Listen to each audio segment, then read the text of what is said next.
सभी मित्रों को एक बार फिर से नमस्कार। आज अलग अलग कंपटीशंस के लिए इंडियन पोलाइटी के कुछ महत्वपूर्ण प्रश्न मैं लेकर आया हूँ हिंदी में। आप ध्यान से सुनिएगा, आपके लिए बहुत लाभकारी हो सकते हैं। पहला प्रश्न देखिए, भारत के संविधान में केंद्र और राज्यों के बीच किया गया शक्तियों का विभाजन किसमें उल्लिखित योजना पर आधारित है? तो ये चार ऑप्शन दी हुई हैं: मर्ले मिंटो सुधार, मॉन्टेग्यू चेम्सफोर्ड अधिनियम, भारत शासन अधिनियम, भारतीय स्वतंत्रता अधिनियम।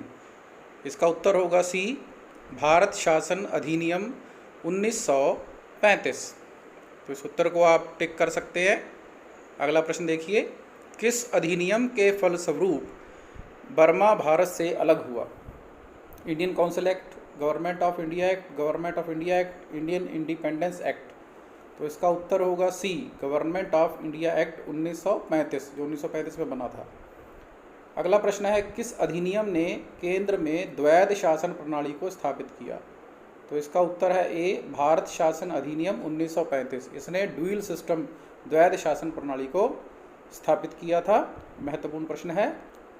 अगला प्रश्न देखिए, समवर्ती सूची पहली बार लागू की गई थी, ये कब लागू की गई थी?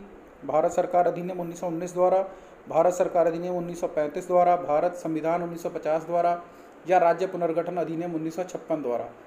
तो इसका उत्तर है बी, भारत सरकार अधिनियम 1935 द्वारा, इंडियन एक्ट जो 1935 का था उसके द्वारा। अगला प्रश्न है, प्रांतीय सरकारों का गठन निम्नलिखित में से किस अधिनियम के तहत किया गया था? तो इसका सही ऑप्शन उत्तर ए है, बाकी ऑप्शन आप पढ़ सकते हैं। 1935 का अधिनियम, ये इसका उत्तर है। सही उत्तर 1935 का अधिनियम। अगला प्रश्न देखिए, गवर्नमेंट ऑफ इंडिया एक्ट 1935 को किसने दास्ता का एक नया अधिकार पत्र कहा था? तो इसका उत्तर है बी, जवाहरलाल नेहरू। उन्होंने इसको दास्ता का एक नया अधिकार पत्र कहा था। तो ये बहुत महत्वपूर्ण एक्ट है, गवर्नमेंट ऑफ इंडिया एक्ट 1935 का। इसके अंतर्गत बहुत सारे प्रश्न बनते हैं। इसी प्रकार अगला प्रश्न है, भारत में प्रांतीय स्वायत्तता लागू की गई थी, ये कब लागू की गई? इसका ऑप्शन देखिए आप, डी है। ये भी 1935 के अधिनियम द्वारा प्रांतीय स्वायत्तता लागू की गई थी। वैसे चार ऑप्शन दिए हुए हैं, 1892 का, 1919 का, 1919 का, लेकिन ये 1935 के साथ जुड़ा हुआ ही ये प्रश्न है। तो इस पर आप अलग से नोट्स बनाइए कि 1935 का अधिनियम के अंतर्गत और कौन कौन से प्रावधान हैं। तो इसका अगला प्रश्न देखिए, भारत को स्वतंत्रता मिली, ये किसके द्वारा मिली थी? तो उत्तर इसका डी है, भारतीय स्वतंत्रता अधिनियम 1947 द्वारा। ये नया एक्ट बना था, इंडियन इंडिपेंडेंस एक्ट 1947 द्वारा। इसके द्वारा भारत को स्वतंत्रता दी गई थी। अगला है, ब्रिटिश संसद ने भारतीय स्वतंत्रता अधिनियम कब पारित किया था? तो ये कब पारित किया था कि भारत को आज़ाद किया जाए? तो इसका उत्तर है सी, जुलाई 1947 में। देखिए 15 अगस्त 1947 को भारत आज़ाद हो गया था, तो उससे पहले जुलाई में, मतलब एक महीना पहले ये अधिनियम पारित किया गया था। अगला प्रश्न देखिए, किसे भारत में स्थानीय स्वायत्त शासन का जनक माना जाता है?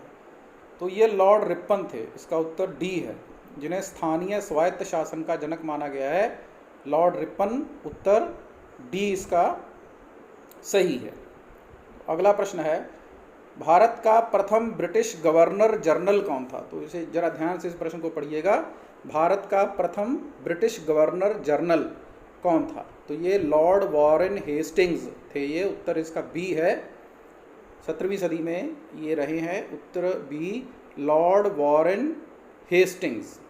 तो ये प्रथम ब्रिटिश गवर्नर जनरल थे भारत के। अगला है, भारत के प्रथम भारतीय गवर्नर। अब देखिए, वो ब्रिटिश थे और ये भारतीय गवर्नर जनरल हैं, तो ये कौन थे? माउंटबेटन, राजगोपालचारी, डॉक्टर राजेंद्र प्रसाद, या सरदार वल्लभ भाई पटेल। या इसका उत्तर है बी, सी राजगोपालचारी। भारत के प्रथम भारतीय गवर्नर जनरल सी राजगोपालचारी। अगला प्रश्न, जवाहरलाल नेहरू के नेतृत्व में अंतरिम सरकार का गठन कब हुआ था? तो इसका उत्तर सी है, सितंबर 1946 में अंतरिम सरकार का गठन हुआ था। उसमें जवाहरलाल नेहरू जो थे वो अध्यक्ष थे। उन्होंने इस अंतरिम सरकार का गठन किया था सितंबर 1946 में। अगला प्रश्न है, 1935 के अधिनियम, देखिए फिर आया एक्ट 1935। इसके तहत कराए गए विधानसभा चुनाव में किस राज्य में कांग्रेस ने पूर्ण बहुमत नहीं प्राप्त किया था? ये बड़ा महत्वपूर्ण प्रश्न, से नोट कीजिएगा कि बंगाल एक ऐसा राज्य था जिसमें कांग्रेस ने पूर्ण बहुमत नहीं प्राप्त किया था, जो 1935 के एक्ट के अधीन विधानसभा चुनाव हुए थे राज्यों के। अगला प्रश्न है, भारतीय संविधान के अंतर्गत प्रथम आम चुनाव किस वर्ष हुए? आज़ादी के बाद प्रथम जो आम चुनाव हुए वो किस वर्ष हुए थे? 1952 में। इसका उत्तर सही है सी, 1952। तो इसे आप याद रखिएगा, बड़ा भारी चुनाव था ये, तो बड़ा प्रसिद्ध प्रश्न है ये, पहले आम चुनाव 1952 में। संविधान को एक पवित्र दस्तावेज किसने कहा है? तो संविधान के रचयिता जिन्हें हम मानते हैं बी आर अम्बेडकर। उत्तर इसका ए ऑप्शन सही है बिल्कुल, उन्होंने इसे पवित्र दस्तावेज कहा है बी आर अम्बेडकर ने। तो वैसे तो संविधान कमेटी में बहुत सारे लोग थे, लेकिन उनका ये कथन जो है बड़ा प्रसिद्ध है, उन्होंने इसे पवित्र दस्तावेज कहा था, कानून का दस्तावेज कहा था। अगला है, माउंट बैटन योजना आधार बनी। ये किसका आधार बनी थी माउंट बैटन योजना? तो ये देश के विभाजन का आधार बनी, यानी देश जो था वो हमारा भारत और पाकिस्तान के बीच बटा इसी योजना के आधार पर, लॉर्ड माउंटबेटन वाला। अगला प्रश्न है, भारत की संविधान सभा का गठन किया गया, कब किया गया भारत की संविधान सभा का गठन? उत्तर बी है इसका, कैबिनेट मिशन योजना के अंतर्गत इसका जो था वो आयोजन किया गया। अगला प्रश्न देखिए, इसके आगे जो प्रश्न बनता है भारत की संविधान सभा के गठन के बाद, जो हमने अभी अभी पढ़ा, इसके बाद जो अगला प्रश्न है वो कौन सा है? कैबिनेट मिशन योजना 1946 में भारत के लिए प्रस्तावित किया गया। तो ये उत्तर सी है इसका। देखिए, संघात्मक सरकार जिसमें ब्रिटिश प्रांतों को पृथक होने का अधिकार था, ये कैबिनेट मिशन योजना 1946 था। तो इसमें ये प्रस्ताव था भारत के लिए कि संघात्मक सरकार है, इसमें ब्रिटिश प्रांतों को अलग होने का अधिकार है। उत्तर सी।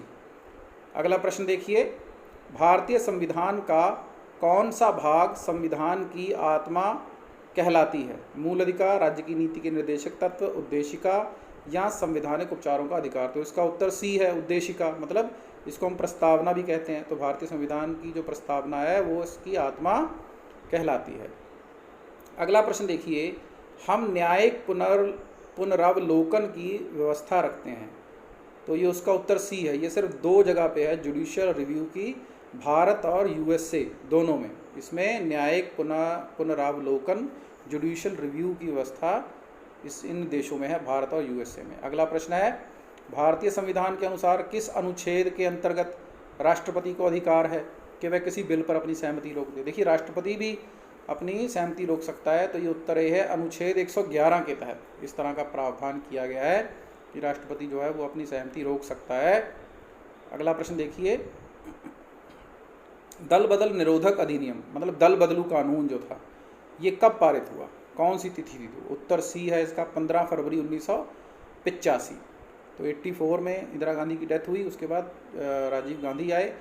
उन्हीं राजीव गांधी के समय में ही ये 15 फरवरी 1985 को कानून पारित हुआ। आगे है, संविधान के प्रथम अनुच्छेद के अनुसार भारत क्या है? भारत क्या है? राज्यों का एक यूनियन है, राज्यों का यूनियन, मतलब इसीलिए इसे हम गणराज्य कहते हैं। तो उत्तर सी है इसका, राज्यों का यूनियन, संविधान के प्रथम अनुच्छेद के अनुसार भारत। अगला प्रश्न देखिए, अगला प्रश्न है, लोक सेवा आयोग की स्थापना जिस अधिनियम से हुई वह एक्ट कौन सा है? वह उत्तर इसका बी है। देखिए, इसको याद रखिएगा आप, गवर्नमेंट ऑफ इंडिया एक्ट 1919, इसके तहत लोक सेवा आयोग की स्थापना हुई थी, जो अलग अलग नियुक्तियां करता है प्रशासनिक पदों पर। ठीक है, तो लोक सेवा आयोग में 1919 गवर्नमेंट ऑफ इंडिया एक्ट, इसकी स्थापना हुई। अगला प्रश्न देखिए, वह राज्य जहां विधान परिषद नहीं है। ये बड़ा कमाल का प्रश्न है। हमारे मतलब भारत में एक राज्य है राजस्थान, तो जो दिए गए राज्य हैं उनमें से भी ये राज्य है जहां पर विधान परिषद की व्यवस्था नहीं है। इसका उत्तर है डी। तो अगला प्रश्न आप देख सकते हैं, भारत में समाचार पत्रों की स्वतंत्रता ये किस अधिनियम के अंतर्गत आती है? तो ये संविधान के अनुच्छेद 19(1), आप याद रखिएगा, संविधान के अनुच्छेद 19(1), ये सही इसका उत्तर है। इसमें जो है ये दी गई है 19(1) ए या अ, ध्यान रखिएगा इसका। लोकसभा द्वारा पारित धन विधेयक को राज्यसभा को प्राप्त होने के बाद कितने दिनों के भीतर वापस लोकसभा को लौटाना पड़ता है? तो ये 14 दिन का टाइम होता है। इसका उत्तर है 14 दिन बी। धन विधेयक को राज्यसभा में प्राप्त होने के बाद 14 दिनों के भीतर वापस लोकसभा को लौटाना पड़ता है। अगला प्रश्न देखिए, डाक द्वारा मतदान। बहुत सारे लोग जो हैं डाक द्वारा मतदान करते हैं, जैसे सरकारी कर्मचारी करते हैं, है ना। तो उनकी ड्यूटी होती है चुनाव में, तो वो चुनाव में ड्यूटी के दौरान अपना जो है डाक द्वारा मतदान करते हैं, जिसको हम क्या कहते हैं? परोक्ष मतदान। प्रत्यक्ष नहीं, परोक्ष, डी इसका आ जाता है। इनडायरेक्ट मेथड होता है ये, परोक्ष मतदान इसके अंतर्गत आता है। आगे है, संविधान सभा की प्रथम बैठक कब हुई थी? अब देखिए 9 दिसंबर 1946। इसका दिन याद रखिएगा आप, वहाँ पर हम पजल हो जाते हैं प्रतियोगिता में। 9 दिसंबर, तो इसका समय है 9 दिसंबर 1946। उत्तर ए इसका है 9 दिसंबर को। अगला प्रश्न है, प्रारूप समिति ड्राफ्टिंग कमेटी जो है उसके अध्यक्ष कौन थे? तो ये भीमराव अंबेडकर जी थे। उत्तर डी, संविधान निर्माता भीमराव अंबेडकर प्रारूप समिति ड्राफ्टिंग कमेटी के अध्यक्ष थे। बड़ा महत्वपूर्ण प्रश्न है ये, संविधान से जुड़ा हुआ, संविधान के निर्माण से जुड़ा हुआ, तो उसमें भीमराव अंबेडकर का नाम प्रमुख से लिया जाता है। अगला प्रश्न देखिए, संविधान सभा के स्थायी अध्यक्ष किसे बनाया गया? किसे बनाया गया? उत्तर सी, डॉक्टर राजेंद्र प्रसाद। ये परमानेंट चेयरमैन थे संविधान सभा के, स्थायी परमानेंट चेयरमैन सभापति जो थे वो कौन थे? डॉक्टर राजेंद्र प्रसाद। और डॉक्टर राजेंद्र प्रसाद जो हैं वो हमारे देश के प्रथम राष्ट्रपति भी थे, है ना। तो ये परमानेंट चेयरमैन संविधान सभा के भी बनाए गए। अगला प्रश्न देखिए, भारत कब गणतंत्र बना? रिपब्लिक कब बना भारत? इसका उत्तर सी है, 26 जनवरी 1950। जब हमारा संविधान पूरी तरह से हमारे देश में लागू हो गया, तब ये हमारा देश जो है वो गणतंत्र बन गया। मतलब 26 जनवरी 1950 पूरी तरह रिपब्लिक हो गया। अगला प्रश्न देखिए, संविधान सभा ने राष्ट्रगान को कब स्वीकार किया? जो राष्ट्रगान जो हम गाते हैं, नेशनल एंथम जो हम गाते हैं, उसे कब स्वीकार किया? तो ये भी 24 जनवरी 1950 को स्वीकार किया गया। इसका उत्तर ए है ना। उत्तर ए, 24 जनवरी 1950 को संविधान सभा ने राष्ट्रगान को स्वीकार किया। अगला प्रश्न, संपत्ति के अधिकार को किस संविधान संशोधन के द्वारा हटा दिया गया है? तो ये अमेंडमेंट हुई, कौन सी अमेंडमेंट थी ये थी 44वीं अमेंडमेंट। 44वें संशोधन द्वारा संपत्ति के अधिकार, राइट टू प्रॉपर्टी को हटा दिया गया है। ठीक है, आप सेवा नहीं करोगे तो माँ बाप संपत्ति से निकाल देंगे। किस अनुच्छेद के द्वारा 6 से 14 वर्ष तक के बच्चों के लिए शिक्षा का अधिकार मूल अधिकार माना गया? अब देखिए ये बहुत ही महत्वपूर्ण प्रश्न है, करंट प्रश्न है। इसके बारे में आपको पता ही है कि कानून भी बना दिया गया है, सर्व शिक्षा अभियान भी चल रहा है। तो इसका उत्तर ए है, अनुच्छेद 20, 6 से 14 वर्ष तक के बच्चों के लिए। तो आप सबका बहुत बहुत धन्यवाद। इन सभी प्रश्नों को आपने ध्यान से सुना, इसको बार बार सुनिए, याद करिए, और मैं आगे भी इस तरह की वीडियो बनाता रहूँगा। आपका बहुत सारा धन्यवाद। वीडियो अच्छा लगा हो तो सब्सक्राइब बटन दबाएँ। धन्यवाद, नमस्कार, मिलते हैं फिर से।